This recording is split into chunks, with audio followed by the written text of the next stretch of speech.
Hey guys, Kamina the coach. I am not looking my best, but it is what it is sometimes. So Kamina the coach, welcome back. If this is your first time here, my name is Kamina the coach. I've been working and living abroad since forever. A lot of my videos are about working and living abroad, which I'm assuming a lot of people are interested in these days because, anyways. I'm also a late discovery transracial adoptee. I didn't find out that was till I was 32 that I was adopted, and I was adopted by white people, obviously not white, transracial. So a lot of my videos on my channel are like working through reunion journey, all the trauma related to adoption and lots of other early childhood trauma. And some of my videos are just about living a better, healthier life. So, needless to say, self-help has been a special interest of mine. So leaning into self-diagnosis of autism. My last video, I was talking about all the reasons why I'm sure that I'm autistic, and I watched a really interesting video. I'm really drawn to, and it's a very autistic thing. I'm drawn to younger people, and I perceive myself as a lot younger than I am. So younger autistic creators really appeal to me. So there's a really fabulous creator. Her name is Irene. I don't know what her channel is, but I resonate with her hugely. And so she did a video, and that's what this video is about, if I ever get to it. She did this really amazing, all of her videos, most of her videos are really amazing. She did a video.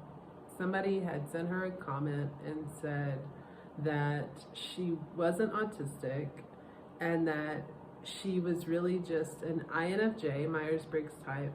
She's just an unhealed INFJ, HSP, highly sensitive person with C-PTSD.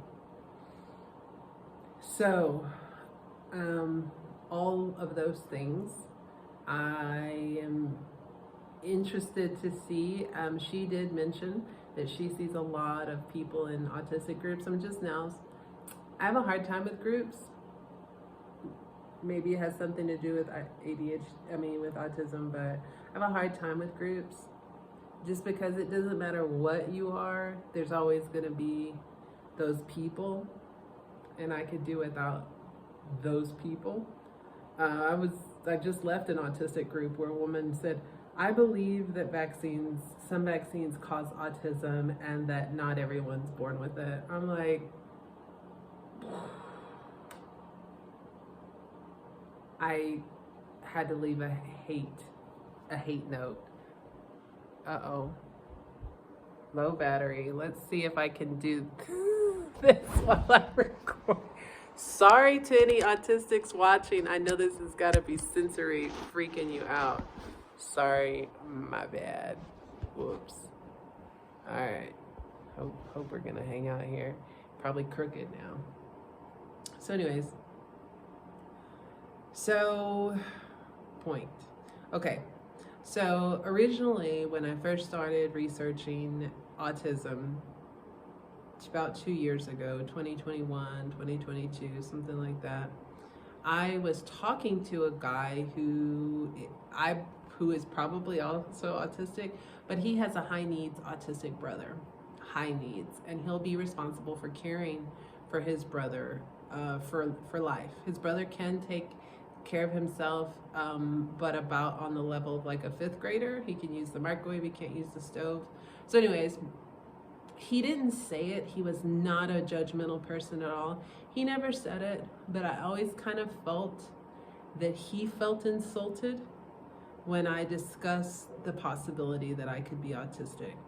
And I think that's largely, his responsibility. Both of his parents have passed, and he's the sole, and he's so young to be the sole caregiver of a high support needs autistic person, adult, and they're around the same age. I think they're only 5 years difference. So I know that that's really stressful. I know that, and when I started watching Love on the Spectrum, I asked him because his brother goes out into the community with like some community group, like he gets to go work at a store or things like that that get him out of the house. But I asked him, had he ever thought about, his brother wanting to have a girlfriend or talking to girls, because he is a full-grown man. And this was when I really started seeing that, it's just survival for him. He doesn't have the time nor the energy to really research autism the way that us undiagnosed, late diagnosed autistic people do. And I suppose he also knows that he's different. He probably has an avoidant attachment style, but I told him that he seems very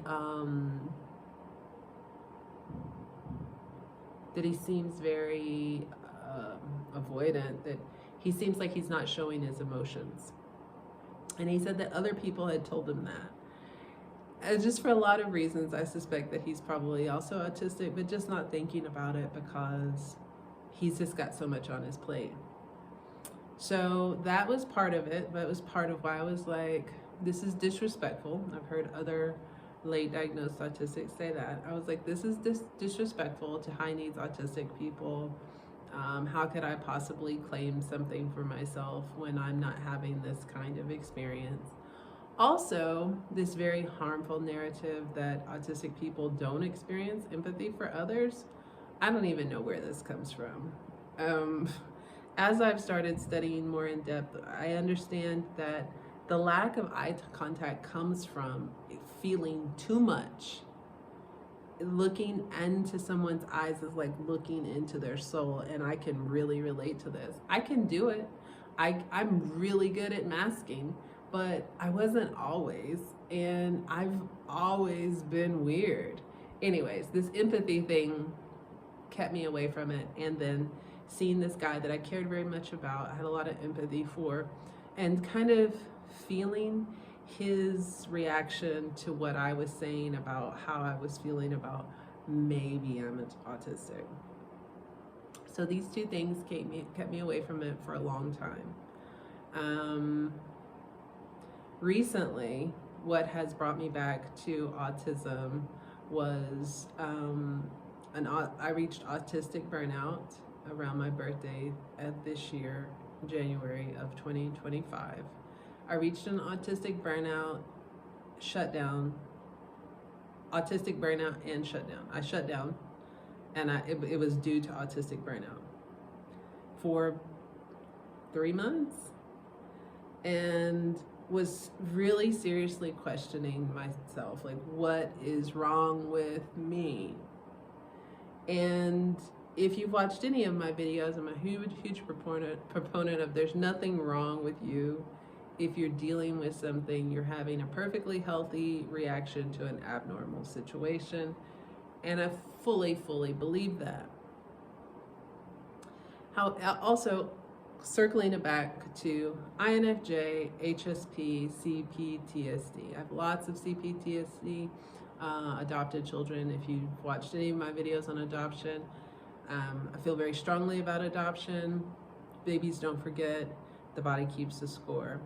Babies taken away from their mothers at birth are storing tons of trauma in their bodies, and then addition to the trauma that we build up as we are going through the developmental process. So all of that trauma mixed with being highly sensitive, mixed with being autistic, that's a lot. And I do agree. So Irene said, when she came to autism, she was at a very good place. And so that's what I want to lean into here. I am the best that I've ever been in my life. Perimenopause aside, I am the best I've ever been in my life. I'm the most stable. I'm the most happy, healthy, and whole. I think that all during my really intensive recovery process, which is lifelong. It doesn't end anywhere. But, you know, the intensive part of it, I was like, you know, people from the outside see my life and they're like, oh, you're really living. I don't think I was thriving. I was just surviving, and I was putting on a good picture show. And having lived abroad 9 different countries, I was doing all the things that people thought you should be doing while you're traveling and working overseas and stuff. But honestly, I didn't feel great, and that was evident when I went back to the United States during COVID. I went back to the very, very same patterns that I was living while I was in the United States, and almost hurt myself when I was rejected on my birthday. Almost hurt myself and somebody else. And so yeah, really leaning heavily into that healing process. I didn't know. So, you know, my healing process has been going on for over 20 years. It's my special interest: self-help, healing, spirituality, mushrooms, later on bees, permaculture. But anyways, self-help, spirituality, healing, trauma, special interests, right? So I was aware I had all this stuff. I had to lean into all this stuff. I put a lot of energy, a lot of work into healing and moving past all that stuff. And I feel like I'm in a really good space now. So it was really baffling when this really dark space I was in wouldn't leave me. And so, yeah. So why? What's going on? So I've seen lots of posts about of ADHDers when they get on medicine, and then their autism, when they get on medication to control their ADHD, then they see their autism steps up front and center. And Irene mentioned this as well. I've seen lots of people comment about this. Once you've dealt with one thing, then that like opens the door for autism to step in, like, hey, I'm here. And yes, that's real. That's real, and it feels right. And that's why I'm smiling. Like, I should have done more to myself. I look crazy, but I'm smiling because, and I think that that's why it can be so beneficial to have a diagnosis and to know, because I was just like, even though I tell people there's nothing wrong with you, I was still like, what's wrong with me? Something's wrong with me. And it's just such a relief to know that there's nothing wrong with me. My brain is just wired differently. And it feels so good to say it and to feel it and to live it. I'm just wired differently. I will always have stuff I need to hold tight of the reins, because when you've had as much trauma as I've had, it's a forever thing, the process of healing. So I must hold tight to the reins. But in general, I feel well. I do. I feel very well, aside from those my weird autism things. And so I feel feeling mildly isolated. And I don't feel lonely. I feel isolated. And I feel isolated because I'm at a point now where I have absolutely zero patience for people.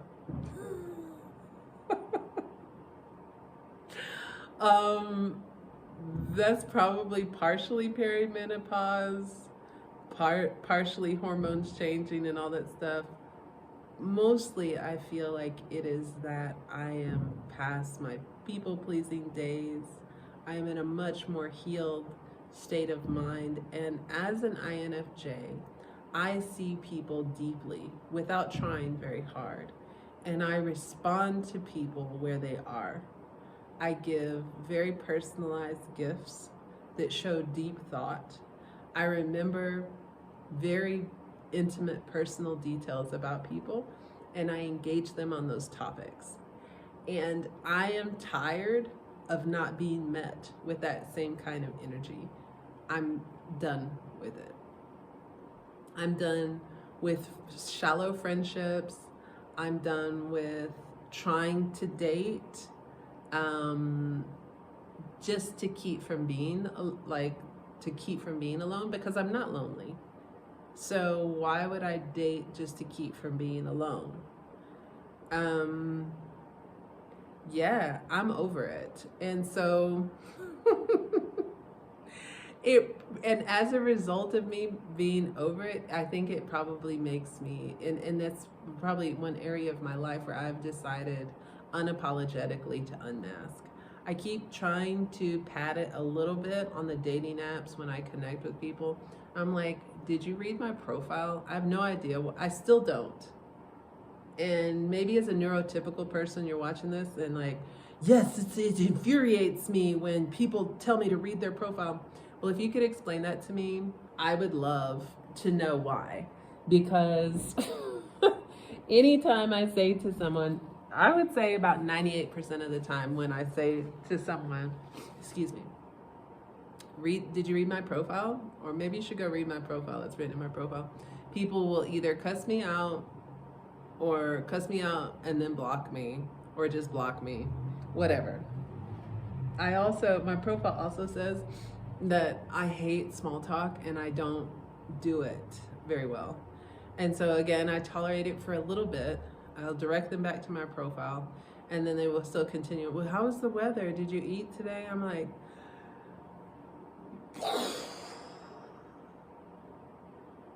and I seriously feel that way with everything in my life at the moment. And if I was lonely, that would be a problem. Isolation is a little bit of a problem, but loneliness, I don't feel like it's a problem. So anyways, all of this to say what? I don't know. I I don't really. Just one more layer on top of that. I think a lot of autistic people are gender nonconforming or part of the LGBTQT community.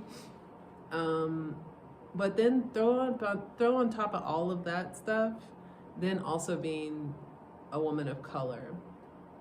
And it just makes everything so much harder. It really does, because I've been code switching all my life to make people feel comfortable. A friend that I worked with who happens to be gay, a gay white guy in Iraq, he said he saw me be myself. And he was like, and you just let it all out. I was like, well, that's called code switching.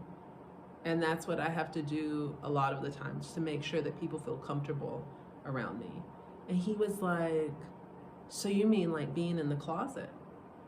He was like, I don't know how you do that. That must be so horrible for you. And I'm like, thank you for seeing me. So, Black woman, gender, autism, dyspraxia, probably maybe ADHD, lots of stuff. It's just better if I deal with this stuff myself at the moment. If someone comes around who can reflect me and see me, that's great. But I am definitely done with, I'm just done. I'm done with shallow relationships, shallow connections. While I understand that this is normal, I'm not normal. And I am on the second half of my life, and I deserve to live this half of my life the way that I want to live, instead of the way that society has told me that I must live. Outside, when I am outside of my place, when I have to go to work, I have to be a certain way because I live in rural Mexico. I want to be accepted into the community here. So there is a certain way that I have to mask here. And it's not that I'm not a friendly person, but I don't always feel like smiling and speaking, and especially when speaking is the very last thing I want to do. Even if you're somebody I like, I don't really want to be forced to speak to you. So living in a situation where I have to be so high masking all the time. In my personal relationships where I have a choice, I choose to be in relationships where I'm seen, where I'm heard, where my emotions are reflected, and I'm not the only one pulling that weight. And that's just all there is to it at this point.